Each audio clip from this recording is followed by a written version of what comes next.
Okay, good evening. I want to call to order the regular meeting of the City Council for the City of Daly City for March 9, 2009. May I have you all rise, please, for the Pledge of Allegiance. Pledge allegiance to the flag of the United States of America and to the republic for which it stands, one nation, under God, indivisible, with liberty and justice for all. Okay, may I have a roll call, please? Mr. Canepa? Present. Ms. Gomez? Here. Mr. Gingona? Aye. Mrs. Klatt? Here. Mr. Torres? Present. Okay, for anyone who wishes to address the City Council on any item on the agenda tonight or under public appearances, we ask that you complete a speaker card that can be found at the entrance of the City Council chambers and pass it to a staff member or get to us as early as possible in the meeting. Keep in mind you are limited to 2 minutes per speaker for expedience sake. Tonight I want to start off with a presentation.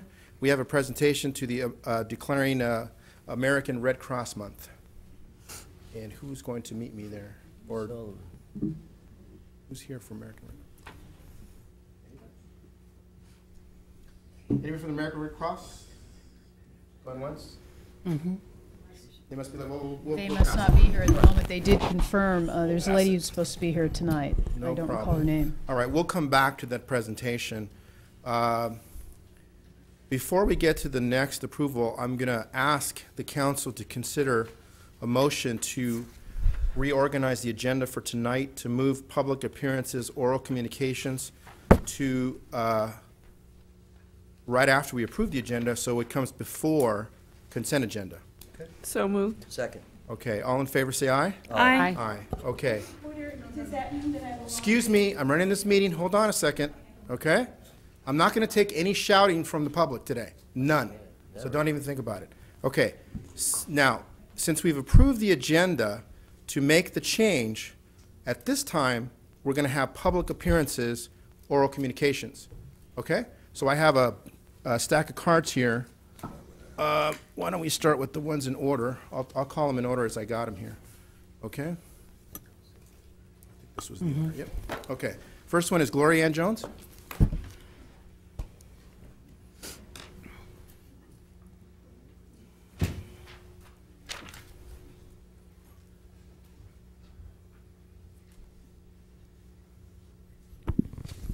Good evening. I am speaking to item number 6 on the consent agenda.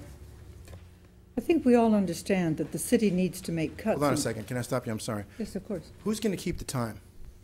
If you're not going to keep it, I need to have Ms. Zimmerman keep it. Didn't she have anyone in her office? Okay, thank you. Please start again, Ms. Jones. Thank you. I think we all understand that the city needs to make cuts in the budget if we are to survive the current economic crisis.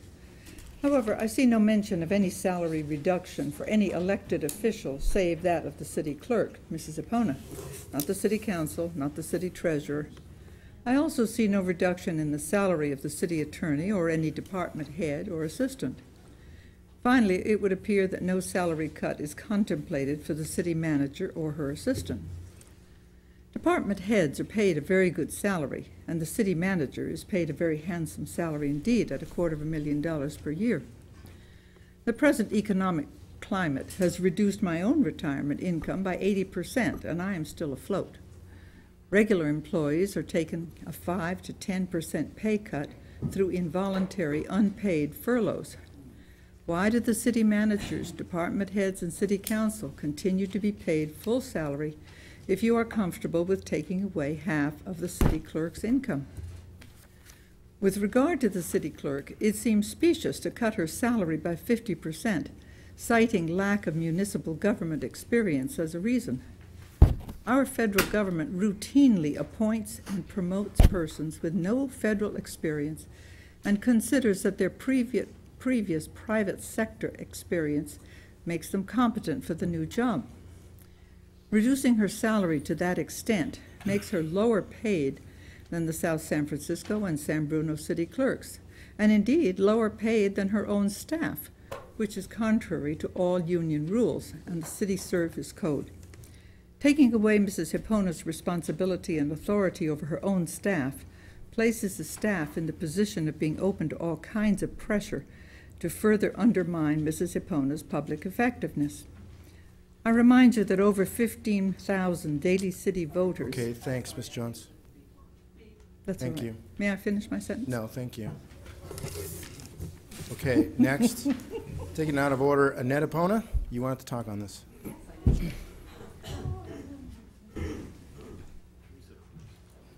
Who's going to time her?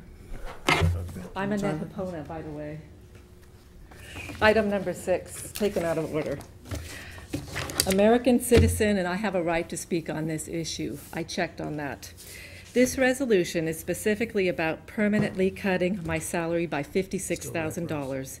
This represents over a 50% cut in pay. I have been singled out as the only employee making over $100,000 who will be giving up a single penny in salary, in addition to the furlough days of all the other employees. The reasons given for my drastic salary cuts are, number 1, the budget crisis, and cuts have to be made. And number 2, my lack of municipal experience, which does not mean I lack experience or knowledge or even education. It merely means that I have not worked for city government before. Daly City's own Human Resource Department routinely gives new employees credit on their pay scale for experience gained in the private sector, but my private sector experience has not even been considered. In fact, I've never been asked one single question about my experience, and yet this is one of the main justifications for cutting my salary over 50%. For the record, I have 15 years experience managing a very successful Daly City business, an AA degree, and I have served 6 years on the Jefferson Elementary School Board and 1 year as president of the board. Other city departments were asked to be involved in planning cuts to help us get through this economic crisis. I have a number of ideas how to make cost cuts, but I wasn't allowed to participate in any planning of cost-saving measures in my department. The city manager suggested only one cut in my department, and that is my salary. I wasn't even shown the common courtesy of informing me first before a televised public announcement was made that my salary would be cut by more than half. I believe this resolution is using our financial crisis as an excuse for political retribution. I won the clerk's election by a wide margin of over 60% of the public vote, while the entire council endorsed and actively supported other council candidates. Ms. Hipona, that's 2 minutes. People at Ms. my Hipona, victory party 2 on minutes. election night were taking bets on Ms. how Hipona, long it would take an one last angry warning, council Ms. Hipona. to my cut in salary in Annette, half. you're not making this any easier. And I was okay? elected, the city clerk's position was paid over Can we have her $107,000 per removed year. from the chambers, please? I would find it acceptable and Annette, appropriate. you are disrespecting everybody else's time.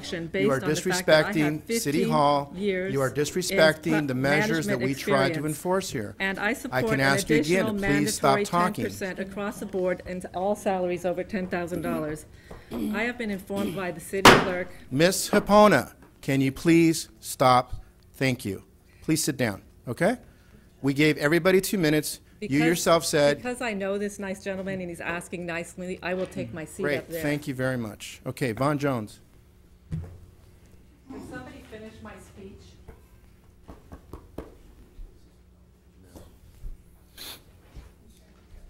I am also speaking on the issue of cutting the city clerk's salary by half. If the city council truly thought that the city clerk was paid twice too much, the honorable and decent and honest time to have made this cut was before last November's election, and you didn't do so. Now you will be correctly seen as being deliberately harsh and punitive to this newly elected office holder. This is craven and unfair politics. You cannot single out one elected official that you don't like and bleed her dry to balance your budget. Please do not vote in favor of this draconian and harsh treatment of our newly elected city clerk, or you will be treating the 15,000 voters who elected Mrs. Hipona with enormous disrespect, and the voters will not stand for it. Thank you, Mr. Jones. Sylvia Alvarez-Lynch. Mr. Mayor, could you wait for Ms. Hipona to set the timing before? Because some people are being cheated out of time. Okay, thank you. Is she ready? Mr. Torres, it's a Hispanic name, Alvarez. This is item number